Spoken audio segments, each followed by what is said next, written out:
All right, take two, take two, take two. Okay, restart. This is the dyslexia presentation for All of this, John. submit all of this. Yeah, yeah, yeah. This is Foster. I'm Aidan. I'm Emily, and I'm sorry Hannah is not here for this. Oh, we're missing the fifth member of the group. That's okay. Alright, so what is dyslexia? For many, dyslexia is understood. So if you look it up in the dictionary, Merriam-Webster defines it as involving difficulties in acquiring and processing language, typically manifested by a lack of proficiency in reading, spelling, writing, a lot of different areas, all very much English-based.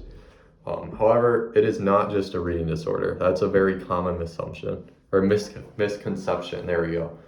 It's actually more of a language-based learning disorder. So it ultimately is the difficulty interpreting the phonological components of the language. The phonological components refer to the ability to identify and manipulate the individual sounds units that make up words. And farther, dyslexia can cause an individual to have some difficulty with rapid letter and word recall. So it affects between about 5 to 10% of the population. Some studies show that it could be up to 17% though. So more than likely, someone in this group knows at least one person with dyslexia. So farther, it's important to note that dyslexia does not equate to low intelligence. Individuals with dyslexia just think differently is the best way to word it. And that's not just figuratively. Some studies have shown that individuals with dyslexia actually have their brains wired slightly differently. So for a very formal, proper definition of dyslexia, it is a specific learning disability that is neurobiological in origin. It is characterized by the difficulties with accurate and or fluent word recognition and by poor spelling and decoding abilities. These difficulties typically result from a deficit in the phonological component of language that is often unexpected in relation to other cognitive abilities and the provision of effective classroom instruction. Secondary consequences may include problems in reading comprehension and reduced reading experience that can impede growth of vocabulary and background knowledge.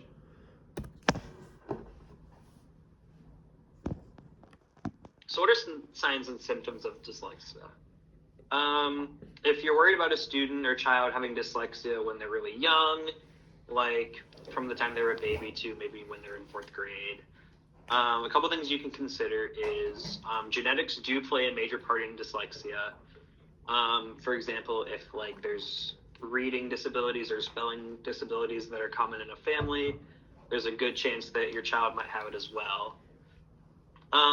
Really small children with dyslexia might not recognize words that rhyme, such as man, ban, can, and ran, and they might also have trouble associating like the letters that go with those sounds, such as realizing that the B sound goes with the letter B. As they're growing up, they start having to do reading assignments. They may have low self-esteem about reading and would try to avoid it, would possibly have tantrums, just anything they can do to refuse to do it. And if they do have to read aloud, they would struggle with reading unfamiliar words, or they might confuse words that sound alike. Think tornado versus volcano, or words that look similar, like Tuesday versus Thursday.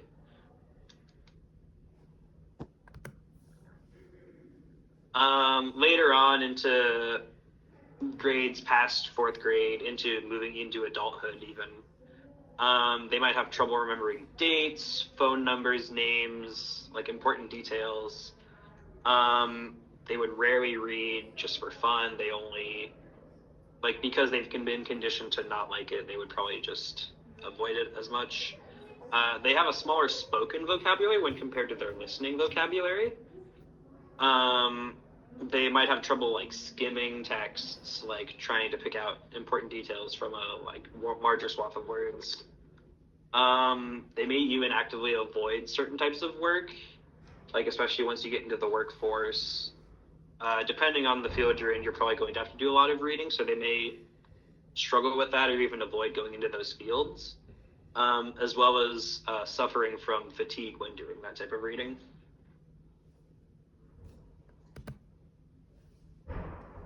That being said, children with dyslexia do have their own strengths that come with it.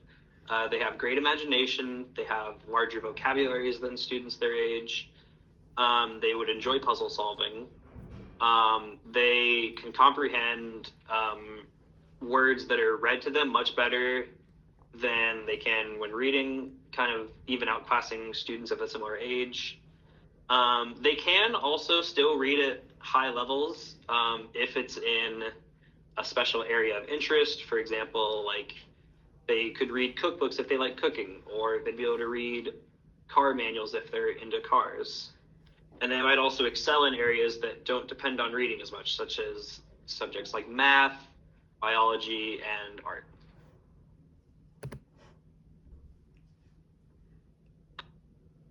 So there are a lot of different myths that go along with dyslexia.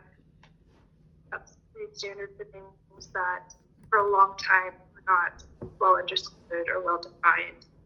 Dyslexia falls under that. Really now really beginning to do research and to understand it better.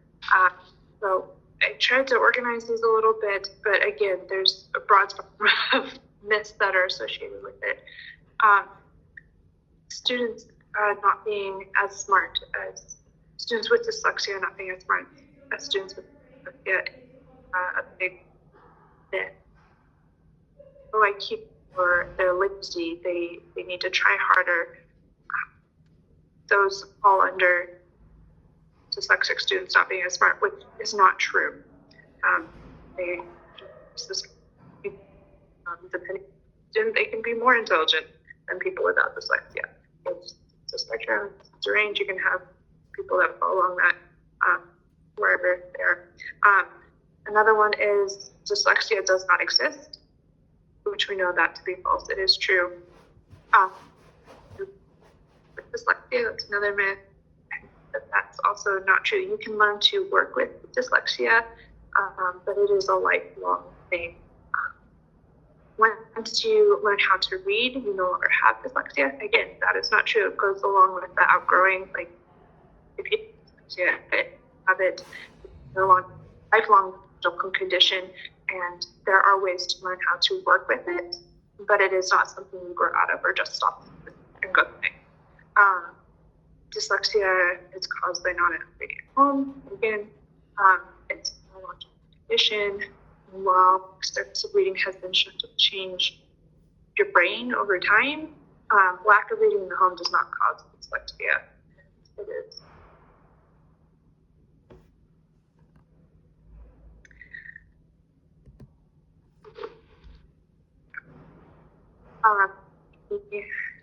If we just continue with myths, I'm going to go a little bit faster because there's a lot of these that I can go through.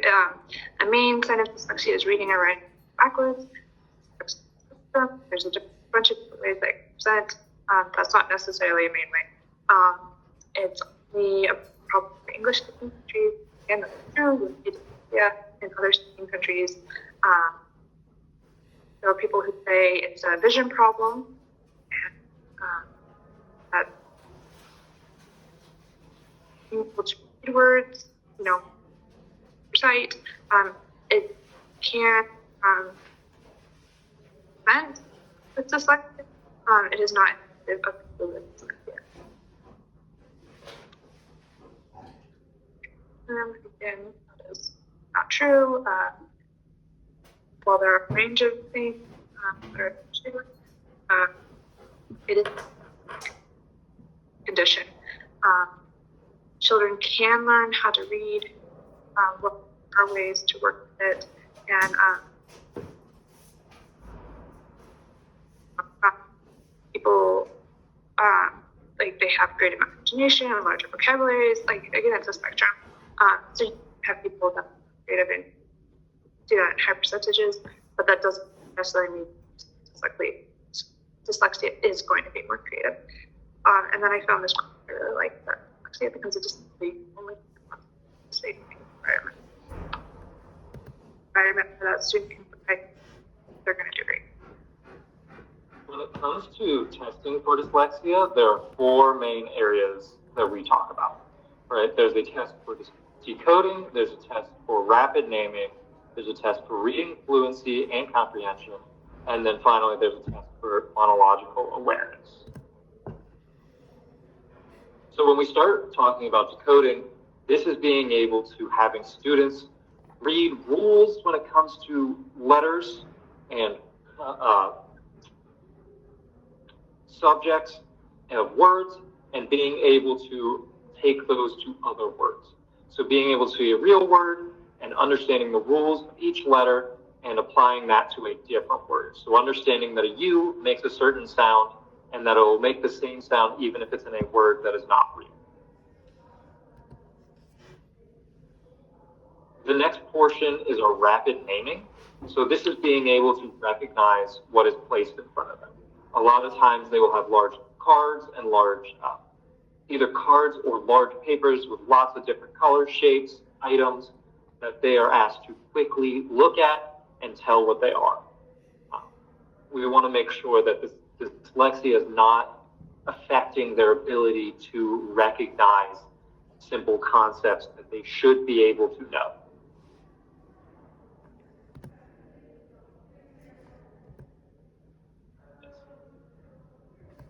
So having items and letters. The next one is reading fluency and comprehension, basically being able to read short paragraphs and come up with answers either that is being specifically stated or has to be pulled from facts that they've been given. So not just specifically, can you read what is the name of this tiger, for example, but also being able to pull ideas that aren't explicitly in paragraphs.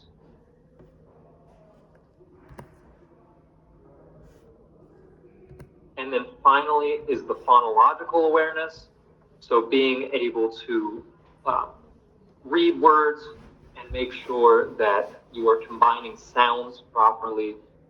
This could be that we are asking them to pull letters away from words and understand different consonants, or it could be telling a certain word's rhyme. So understanding the individual consonants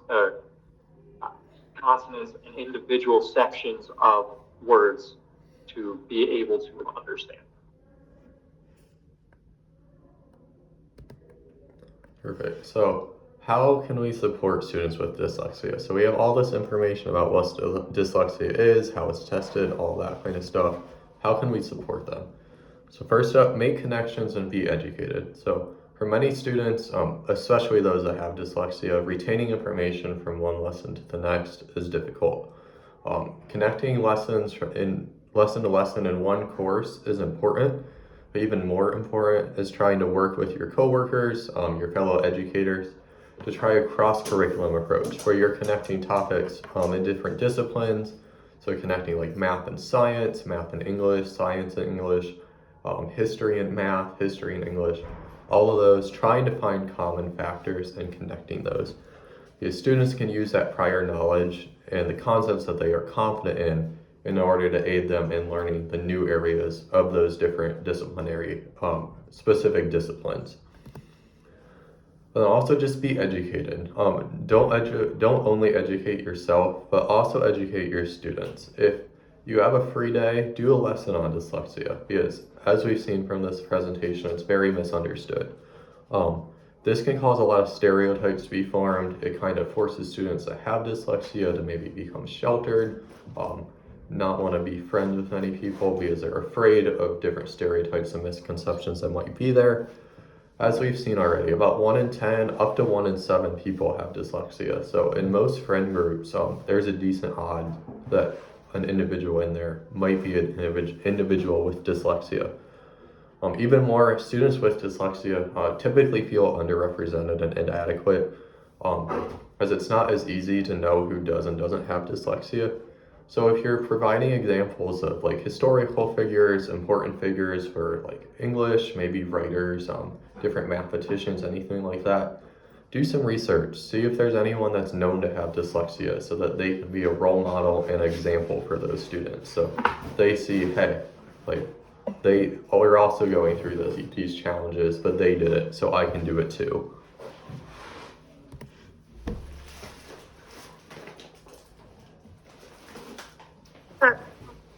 They can support with students just during class, an outline lecture, allows students to better follow the lesson. It allows them to like focus on listening and less stressed about like what they need to write down and how to write it down. And it helps. Well, there was a study that demonstrated students have difficulty teaching worksheets that were read to them. So students in the study had trouble splitting their attention between listening and searching for answers and writing. So when you create the guided notes, it's important to keep that in mind and, keep it simple for your students. And again, this is a way to help them to focus. An example of this, just to get, like for with dyslexia is, if I'm giving you a lecture and I'm saying, hey, I want you to write everything down that I'm saying, but all your E's you need to write backwards and your A's need to be an at symbol. If you just take that and try and do that, it's really difficult because now you're focusing on like, okay, teachers has 2 E's and an A, and so when I write those need to be different. So guided notes, it's a way to simplify things with students with dyslexia so they're not trying to split attention and that they can be more focused on what you're saying. Yeah. So one big thing that you can use is concept mapping. This allows students with dyslexia to very easily make connections on what we're talking about, right? So concept maps help students visualize the ideas that we're talking about without having to put most of their focus into pulling all of the facts that they've talked about and trying to realize how they're intertwined. So we talk about things like flowcharts and spider maps, but also hierarchy mapping and system mapping. These types of maps allow students to figure out which ideas they need to focus on and how these ideas function with other important features that we've already talked about. And having them being able to focus on just the ideas that are needed allows them to focus in on actual learning instead of trying to pull everything apart.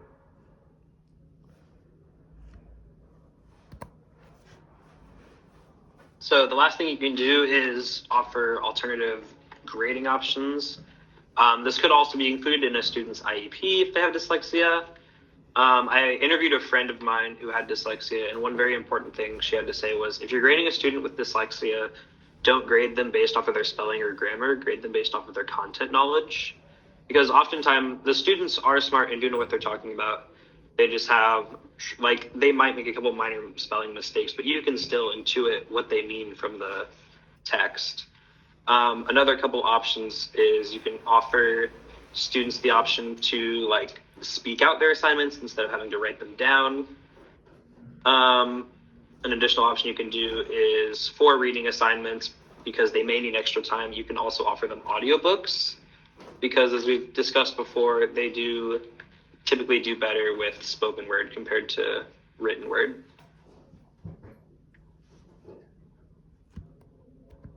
All right, and then we have all of our sources. So here's slide 1, slide 2, and slide 3 for our sources. Anyone have any final comments? No. Perfect.